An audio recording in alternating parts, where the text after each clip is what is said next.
سورہ توبہ کی آیت نمبر 119، سورہ توبہ کا 15واں رکوع اور 11ویں پارے کا 4تھا رکوع۔ اللہ رب العالمین نے ارشاد فرمایا، یا ایھا الذین آمنوا اتقوا اللہ، اے ایمان والوں اللہ سے ڈرو، وکونوا مع الصادقین، اور سچوں کے ساتھ ہو۔ اے ایمان والوں اللہ سے ڈرو، اللہ سے ڈرو کہ معنی یہ ہے کہ گناہ چھوڑ دو۔ یا ایھا الذین آمنوا اتقوا اللہ، اے ایمان والوں اللہ سے ڈرو۔ قرآن مجید فرقان حمید میں کئی مقام پر مومنوں سے خطاب کیا گیا اور کئی مقام پر اللہ سے ڈرنے کا ذکر ہے۔ نبی اکرم صلی اللہ علیہ وآلہ وسلم ہر خطبے میں، ہر واعظ میں، ہر درس میں اللہ سے ڈرنے کا ذکر فرماتے، یہاں تک کہ نکاح کا خطبہ انتہائی مختصر ہوتا ہے اور ایک ہی خطبہ ہوتا ہے۔ عید میں 2 خطبے، حج میں 2 خطبے، جمعے میں 2 خطبے، اور وہ طویل ہوتے ہیں، لیکن نبی اکرم صلی اللہ علیہ وآلہ وسلم نکاح کے موقع پر ایک خطبہ ارشاد فرماتے، انتہائی مختصر خطبہ۔ آج بھی خطیب قاضی جب نکاح کا خطبہ دیتا ہے کتنا مختصر ہوتا ہے۔ حدیث پاک میں جو نبی اکرم صلی اللہ علیہ وآلہ وسلم کا خطبہ موجود ہے وہ اس سے بھی مختصر ہے، لیکن اس میں بار بار اللہ سے ڈرنے کا ذکر ہے، کیونکہ جب کسی کے دل میں اللہ کا خوف پیدا ہو جاتا ہے اور وہ یہ تصور کر لیتا ہے کہ میرا رب مجھے دیکھ رہا ہے، اور یہ ایک حقیقت بھی ہے، اس پر ہمارا ایمان بھی ہے، ہر مومن کے لیے یہ عقیدہ رکھنا ضروری ہے کہ اللہ دیکھ رہا ہے، لیکن کبھی توجہ اس طرف ہوتی ہے، کبھی نہیں ہوتی۔ تو جب مومن اس طرف توجہ کر لیتا ہے اور اس پر یہ بات راسخ ہو جاتی ہے کہ میرا رب مجھے دیکھ رہا ہے، تو رب دیکھ رہا ہو اور رب کی نافرمانی وہ کیسے کرے؟ اے ایمان والوں اللہ سے ڈرو، یعنی گناہوں کو چھوڑ دو۔ اللہ تبارک و تعالی ہمیں دیکھ بھی رہا ہے اور وہ سزا دینے پر قادر بھی ہے، اور اس کی پکڑ سے کوئی بچ بھی نہیں سکتا، اور جو کچھ ہمارے پاس ہے وہ اس کا فضل ہے، اس کی رحمت ہے۔ تو اس معنی میں بھی ڈرنا چاہیے کہ کہیں گناہ کرنے کی وجہ سے رب ناراض نہ ہو جائے، کہیں گناہ کرنے کی وجہ سے نعمتیں، فضل اور رحمت سے ہم محروم نہ ہو جائیں، کہیں گناہ کرنے کی وجہ سے رب کا عذاب ہم پر نہ آ جائے۔ وَكُونُوا مَعَ الصَّادِقِينَ، اور سچوں کے ساتھ ہو جاؤ۔ سچوں سے مراد وہ لوگ ہیں جو صادق الایمان ہیں، جو سچے دل سے ایمان لائے ہیں، جو مخلص ہیں، رسول کریم صلی اللہ علیہ وآلہ وسلم کی اخلاص کے ساتھ وہ تصدیق کرتے ہیں۔ حضرت سعید بن جبیر رضی اللہ تعالیٰ عنہ فرماتے ہیں، سچوں میں حضرت ابوبکر اور حضرت عمر رضی اللہ تعالیٰ عنہ بھی مراد ہیں۔ حضرت عبداللہ بن عباس رضی اللہ تعالیٰ عنہما نے فرمایا، وہ لوگ جن کی نیتیں ثابت رہیں اور دل اور اعمال سیدھے رہے اور وہ اخلاص کے ساتھ غزوہ تبوک میں حاضر ہوئے، یہاں وہ مراد ہیں۔ اس آیت سے ثابت ہوا کہ نیک لوگوں کا اجماع یہ حجت ہے، کیونکہ صادقین سچوں کے ساتھ رہنے کا حکم فرمایا۔ اس سے معلوم ہوا کہ سچوں کی بات کو ہمیں تسلیم کرنا چاہیے اور اسی پر عمل کرنا چاہیے۔ تو اس آیت کریمہ میں 2 چیزوں کا حکم ہے، اللہ سے ڈرو اور سچوں کے ساتھ ہو جاؤ۔ انبیاء، صحابہ، اہل بیت اطہار، اولیاء کاملین کی زندگی کے مطابق زندگی گزارو اور اللہ کے نیک بندوں کا دین کے معاملے میں ساتھ دو اور گناہ چھوڑو اور اللہ تعالی سے ڈرو۔ ما کان لأہل المدینۃ ومن حولهم من الاعراب ان یتخلفوا عن رسول اللہ، اہل مدینہ اور ان کے ارد گرد دیہاتیوں کے لیے یہ جائز نہ تھا کہ رسول اللہ صلی اللہ علیہ وآلہ وسلم سے پیچھے بیٹھ رہیں۔ اہل مدینہ سے مراد مدینہ شریف کے رہنے والے ہیں، چاہے وہ مہاجر ہوں چاہے وہ انصار ہوں، اور ارد گرد سے مراد مدینہ شریف کے آس پاس جو دیہاتی لوگ ہیں، دیہاتی قبائل ہیں۔ جب نبی کریم صلی اللہ علیہ وآلہ وسلم غزوہ تبوک کے لیے مدینہ شریف سے باہر تشریف لے گئے تو ان لوگوں کے لیے جائز نہ تھا کہ حضور جہاد میں جائیں اور یہ پیچھے بیٹھے رہیں۔ وَلَا يَرْغَبُوا بِأَنفُسِهِمْ عَن نَفْسِهِ، اور نہ یہ جائز تھا کہ ان کی جان سے اپنی جان پیاری سمجھیں، بلکہ انہیں حکم تھا کہ شدت اور تکلیف میں حضور صلی اللہ علیہ وآلہ وسلم کا ساتھ نہ چھوڑیں، اور سختی کے موقع پر اپنی جانیں آپ صلی اللہ علیہ وآلہ وسلم پر فدا کریں۔ اس آیت کریمہ سے تحریک لبیک یا رسول اللہ کا مشن سمجھ میں آتا ہے۔ الحمدللہ تحریک لبیک یا رسول اللہ، جس کی بنیاد غازی ممتاز حسین قادری شہید علیہ رحمہ نے رکھی، اور جس کا جھنڈا امیر المجاہدین استاد محترم شیخ الحدیث و تفسیر حضرت علامہ خادم حسین رضوی دامت برکاتہم العالیہ کے ہاتھ غازی صاحب دے کر گئے۔ اس تحریک کا مشن یہی ہے کہ ہر مسلمان اپنی جان سے حضور کی جان کو پیارا سمجھے، اپنی عزت سے حضور کی عزت پیاری سمجھے، حضور کے نام پر، حضور کی عزت پر، حضور کی ناموس کی حفاظت میں وہ اپنی جان اور اپنا مال اور اپنا سب کچھ قربان کرنے کے لیے تیار ہو جائے۔ آئیے ہم اللہ تعالیٰ کی بارگاہ میں دعا کریں کہ اللہ تعالیٰ یہ شہادت ہمیں بھی عطا فرمائے، ہماری اولاد و نسلوں کو بھی عطا فرمائے۔ جان تو جانی ہے، کاش ہمیں حضور سے سچی پکی محبت پیدا ہو جائے اور ہماری جان حضور کی ناموس کی حفاظت میں فدا ہو جائے۔ اللہ ہمیں وہ جذبہ دے، حقیقی جذبہ دے کہ اخلاص کے ساتھ ہم اپنا سب کچھ نبی اکرم صلی اللہ علیہ وآلہ وسلم کی عزت پر قربان کر دیں۔ ذالک بأنہم لا یصیبہم ظمأ ولا نصب ولا مخمصۃ فی سبیل اللہ، یہ اس لیے کہ انہیں جو پیاس، ظمأ پیاس، ولا نصب یا تکلیف، ولا مخمصہ بھوک،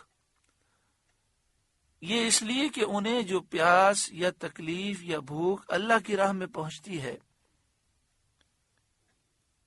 ولا یطؤون موطئا یغیظ الکفار، اور جہاں ایسی جگہ قدم رکھتے ہیں جس سے کافروں کو غیظ آئے، یعنی کفار کی زمین کو اپنے گھوڑوں کے سموں سے رونتے ہیں۔ جب وہ اپنے گھوڑے لے جاتے ہیں اور کافروں کی زمین کو رونتے ہیں تو کافروں کو اس پر غصہ آتا ہے۔ وَلَا يَنَالُونَ مِنْ عَدُوٍ نَيْلًا، اور جو کچھ کسی دشمن کا بگاڑتے ہیں، کسی دشمن کو، کافر کو قید کر کے، قتل کر کے، زخمی کر کے، شکست دے کر، إِلَّا كُتِبَ لَهُمْ بِهِ عَمَلٌ صَالِحٌ، اس سب کے بدلے ان کے لیے نیک عمل لکھا جاتا ہے۔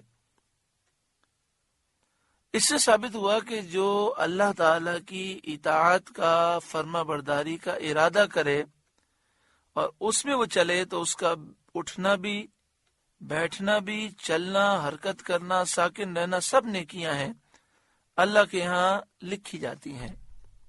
یہاں پر یہ فرمایا گیا کہ اللہ کی راہ میں جب تم نکلتے ہو، اس میں تمہیں بھوک، پیاس، تکلیف پہنچتی ہے، یا تمہارے کسی جگہ پر پہنچنے سے کافروں کو تکلیف ہوتی ہے، کافروں کو غصہ آتا ہے، غیظ آتا ہے، تو ان کو جلانے کا بھی تمہیں ثواب ملے گا۔ اسی لیے ہمارے استاد محترم امیر المجاہدین حضرت علامہ خادم حسین رضوی صاحب فرماتے ہیں کہ جب لبیک یا رسول اللہ کا نعرہ لگاؤ تو پورے جوش اور ولولے کے ساتھ لگاؤ۔ دشمنان اسلام ایجنسیاں، را، موساد، CIA، یہود و نصارہ کی ایجنسیوں کے افراد ہمارے ہر جلسے میں جاسوسی کے لیے موجود ہوتے ہیں۔ تو جب مسلمان لبیک یا رسول اللہ کا نعرہ ایک ولولے سے لگاتے ہیں تو ان کے کلیجے پھٹ جاتے ہیں، انہیں تکلیف ہوتی ہے، انہیں غیظ آتا ہے، تو جتنا ان کافروں کو جلائیں گے اتنا ثواب ملے گا۔ اسی طرح جب ریلیوں میں اور جلوسوں میں نکلتے ہیں، دنیا کفر کی جو ایجنسیاں ہیں، را ہے، موساد ہے، را ہندوستان کی ایجنسی ہے، موساد اسرائیل یہودیوں کی ایجنسی ہے، CIA امریکہ کی ایجنسی ہے، تو یہود و نصارہ کی جو ایجنسی کے افراد یہ جو آگے رپورٹ دیتے ہیں کہ مسلمان حضور کی محبت میں اس قدر ولولہ رکھتے ہیں تو انہیں غصہ آتا ہے، یہ جلتے ہیں، تو ان کے جلانے کا بھی ثواب ہے۔ یہاں پہ فرمایا گیا وَلَا يَطَعُونَ مَوْطِئًا يَغِيظُ الْكُفَّارَ، جہاں ایسی جگہ قدم رکھتے ہیں جس سے کافروں کو غیظ آئے، غصہ آئے، اس پر بھی ان کے لیے اجر و ثواب لکھا جاتا ہے۔ ان اللہ لا یضیع اجر المحسنین، بے شک اللہ نیک لوگوں کا اجر ضائع نہیں کرتا۔ خلاصہ یہ ہوا کہ اپنی جان، اپنا مال، اپنی صلاحیتیں، اپنی گفتگو، ہر چیز حضور کی محبت میں، دین کی محبت میں، دین کی سربلندی کے لیے انسان خرچ کرے تو پھر اس کا اٹھنا، بیٹھنا، سونا سب عبادت ہے۔ تو غزوہ تبوک میں جو صحابہ گئے اور جب تبوک کے مقام پر پہنچے تو یہ تبوک دشمن کا سرحدی علاقہ تھا، تو اس سے دشمن کو غیظ آیا، وہ پریشان ہوئے، انہیں غصہ آیا۔ پھر مسلمانوں نے اس راہ میں بھوک، پیاس، تکلیفیں برداشت کی، تو فرمایا کہ یہ سب مسلمانوں کے لیے اجر و ثواب کا باعث ہے۔ وَلَا يُنْفِقُونَ نَفَقَةً صَغِيرَةً وَلَا كَبِيرًا، اور جو کچھ وہ خرچ کرتے ہیں چھوٹا یا بڑا۔ صغیرہ کی تفسیر میں فرمایا قلیل، مثلا ایک کھجور کچھ بھی نہیں ہے، تو انسان اللہ کی راہ میں ایک کھجور ہی دے دے، 10 روپے دے دے، جو کچھ بھی ہے جتنا وہ دے سکتا ہے اللہ کی راہ میں دے، کیونکہ جب اللہ کی راہ میں ہم مال خرچ کرتے ہیں تو دل دیکھے جاتے ہیں۔ ایک شخص ہے جس کے پاس 10 کروڑ روپے ہیں اور اس نے 10 کروڑ روپے میں سے 1 کروڑ اللہ کی راہ میں دے دیا، اور ایک شخص ہے جس کے پاس صرف 100 روپے ہیں، اس نے 100 کے 100 روپے اللہ کی راہ میں دے دیے، تو ثواب میں یہ 100 روپے والا بڑھ گیا، اس لیے کہ اس نے اپنا کل مال دے دیا اور 10 کروڑ والے نے اپنا 10واں حصہ دیا۔ حضرت صدیق اکبر رضی اللہ تعالیٰ عنہ نے اپنا کل مال خرچ کیا تھا، اور حضرت عمر رضی اللہ تعالیٰ عنہ نے اپنا آدھا مال خرچ کیا تھا۔ حضرت عمر رضی اللہ تعالیٰ عنہ کا مال صدیق اکبر کے مال سے 20 گنا زائد تھا، 20 گنا زائد تھا۔ حضرت صدیق اکبر رضی اللہ تعالیٰ عنہ 4000 درہم کا مال لے کر آئے تھے، حضرت عمر رضی اللہ تعالیٰ عنہ 80,000 درہم کا مال لے کر آئے تھے، لیکن صدیق اکبر کا مال کل تھا اور حضرت عمر کا کل مال کا نصف تھا، تو اجر و ثواب میں صدیق اکبر آگے نکل گئے۔ تو اس لیے جو غریب ہیں، کچھ نہیں خرچ کر سکتے، تو جو کچھ بھی ہو، 10 روپے ہو، 20 روپے ہو، وہ مسجد میں، مدرسے میں، اللہ کی راہ میں ضرور خرچ کریں۔ وَلَا يُنْفِقُونَ نَفَقَةً صَغِيرَةً وَلَا كَبِيرًا، اور جو کچھ وہ خرچ کرتے ہیں چھوٹا یا بڑا، جیسے حضرت عثمان غنی رضی اللہ تعالیٰ عنہ نے غزوہ تبوک کے موقع پر کتنا مال خرچ کیا کہ آپ نے 10,000 دینار، تقریباً 40 یا 45 کلو سونا دیا، آپ نے 900 اونٹ دیے، 300 گھوڑے دیے، اس کے علاوہ 10,000 مجاہدین کا ساز و سامان دیا، اس کے علاوہ جب یہ قافلہ آگے گیا تو پیچھے سے غلے کے اونٹ آئے اور پورے 30,000 لشکر کو کھانا کھلایا گیا. وَلَا يَقْطَعُونَ وَادِيًا إِلَّا كُتِبَ لَهُمْ، اور جو وادی وہ طے کرتے ہیں سب ان کے لیے لکھا جاتا ہے. جہاں جہاں وہ قدم اٹھاتے ہیں، جہاں قدم رکھتے ہیں، سب پر نیکیاں ہیں. لِيَجْزِيَهُمُ اللَّهُ أَحْسَنَ مَا كَانُوا يَعْمَلُونَ، تاکہ اللہ ان کے سب سے بہتر کاموں کا انہیں صلہ دے. اس آیت سے یہ معلوم ہوا کہ جہاد کی بہت فضیلت ہے، اور جہاد تمام اعمال میں سب سے احسن ہے، سب سے اچھا عمل ہے. وَمَا كَانَ الْمُؤْمِنُونَ لِيَنْفِرُوا كَافَّةً، اور مسلمانوں سے یہ تو ہو نہیں سکتا کہ سب کے سب نکلیں اور یکدم اپنے وطن کو خالی کر دیں.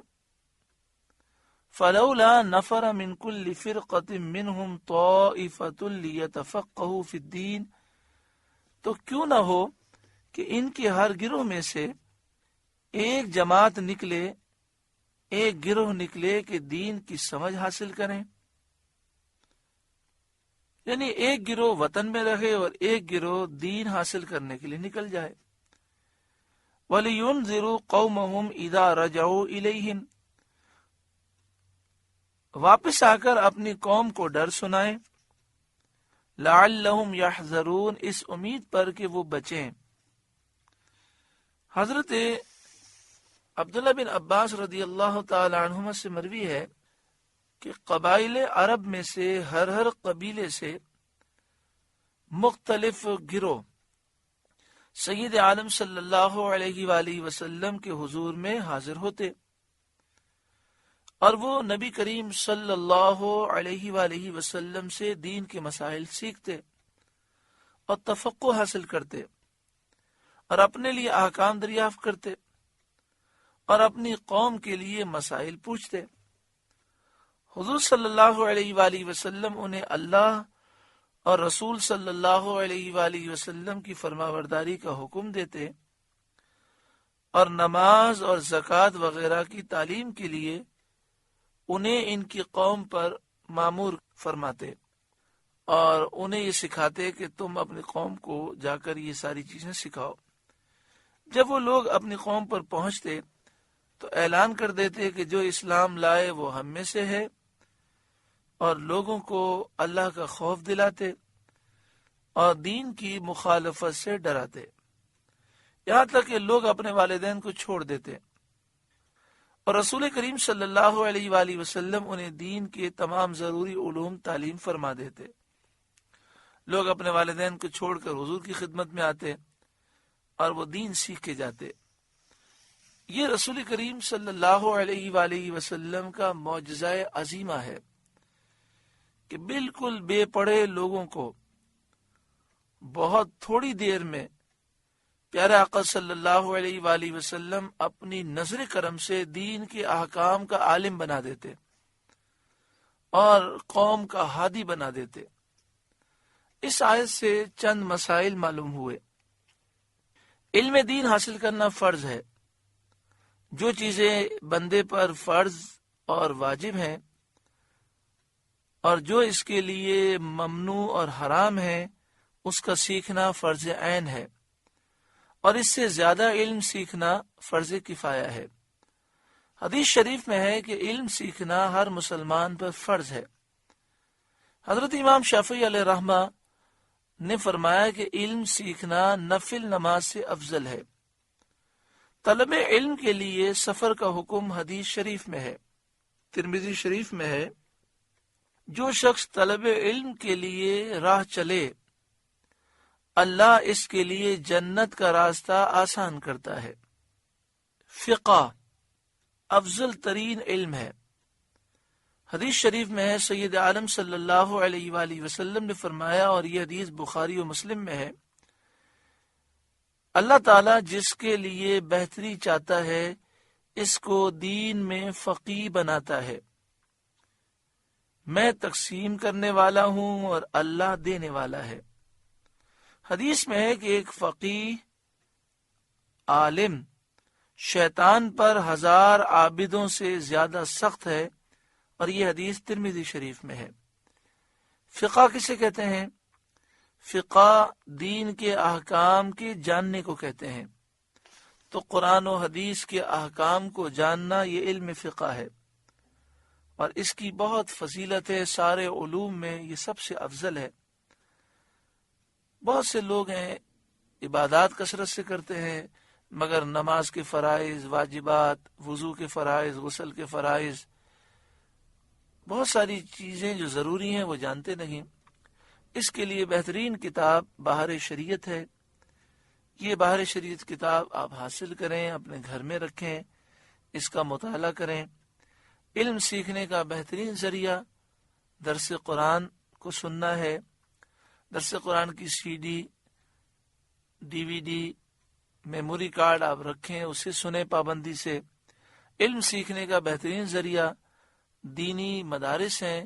صحیح العقیدہ جو مدرسہ ہے اس میں آپ داخلہ لیں۔ مثلا کراچی میں اقصی مسجد میں الحمدللہ نور فاطمہ خواتین کے لیے مدرسہ ہے۔ یہ اقصی مسجد آدم جی نگر محمد علی سوسائٹی میں ہے۔ شارع فیصل پر عوامی مرکز ہے۔ عوامی مرکز کے سامنے روڈ پار کر کے گاڑیوں کا شو روم ہے، اس کے پیچھے اقصی مسجد ہے۔ یہاں صبح 9 بجے سے لے کر 12:30 بجے تک خواتین کو، بچیوں کو قرآن و حدیث کا علم سکھایا جاتا ہے۔ عربی سکھائی جاتی ہے، عربی گرامر سکھائی جاتی ہے، شرعی مسائل سکھائے جاتے ہیں، قرآن پاک صحیح پڑھنا، تجوید، اسی طرح ترجمہ، تفسیر۔ جو خواتین صبح 9 بجے سے لے کر 12:30 بجے تک وقت نہیں دے سکتی، صرف 1 گھنٹہ دے سکتی ہیں، تو ان کے لیے بھی کلاسیں ہیں۔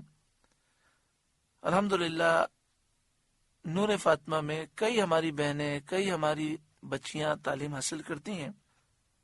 تو آپ سے گزارش ہے کہ آپ خود بھی آئیں، اس کی دعوت عام کریں۔ زندگی مختصر ہے، زندگی کے کام کاج تو ہمارے چلتے ہی رہیں گے، کیا معلوم ہم اس علم دین حاصل کرنے کے لیے اپنے قدم بڑھائیں۔ جیسے کہ حدیث پاک میں ہے کہ جو علم کی طلب میں نکلتا ہے اللہ تعالی جنت کا راستہ اس کے لیے آسان کر دیتا ہے۔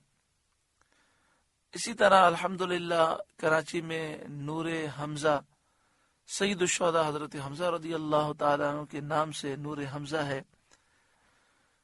اگر آپ کا بچہ 8ویں جماعت میں ہے تو ابھی سے ذہن بنائے کہ انشاءاللہ تعالیٰ اسے نور حمزہ کا طالب علم بنانا ہے، اسے عالم بنانا ہے، فقیہ بنانا ہے۔ وہاں دینی تعلیم بھی دی جاتی ہے اور دنیاوی تعلیم بھی دی جاتی ہے۔ نور حمزہ گلشن معمار میں ہے۔ گلشن معمار میں عیدگاہ گراؤنڈ کے سامنے ہے۔ اللہ تبارک و تعالی ہم سب کو دین کا فقیہ بنائے۔ یہاں پہ فرمایا گیا کہ سارے کے سارے نکل جائیں اور علم دین حاصل کریں، سب عالم بن جائیں، یہ مشکل ہے۔ تو ایک گروہ نکلنا چاہیے، کم از کم ہمارے گھر سے ایک تو شخص نکلے۔ ہم اپنے 4 بچوں میں سے کسی ایک کو تو عالم دین بنائیں، فقیہ بنائیں۔ ہماری 3 بچیاں ہیں تو کسی ایک بچی کو عالمہ تو بنائیں، تاکہ پورا خاندان جو ہے وہ ہدایت پائے، پورا محلہ ہدایت پائے۔ آخر میں فرمایا اذا رجعوا الیہم لعلہم یحذرون، جب وہ اپنی قوم کے پاس واپس آئیں تو انہیں ڈر سنائیں، لعلہم یحذرون، اس امید پر کہ وہ بچیں۔ کس سے بچیں؟ اللہ تعالیٰ کی نافرمانی سے بچیں، اللہ تعالیٰ کے عذاب سے بچیں، دین کے احکام کی فرمانبرداری کریں تاکہ دنیا بھی سنور جائے اور آخرت بھی سنور جائے۔ الحمدللہ سورہ توبہ کا 15واں رکوع مکمل ہوا۔ اس رکوع میں بے شمار نصیحتیں ہیں، ان میں یہ بھی ہے کہ اپنی جان سے زیادہ پیار حضور سے ہونا چاہیے۔ اللہ تعالی ہمیں اس کا مصداق بنا دے کہ میرا تو سب کچھ آپ پر قربان یا رسول اللہ۔ اللہ تعالی ہمیں حقیقی طور پر عشق مصطفیٰ صلی اللہ علیہ وسلم عطا فرمائے۔ آپ سے گزارش ہے کہ قرآن کے اس پیغام کو آگے پہنچا کر ثواب جاریہ حاصل کریں۔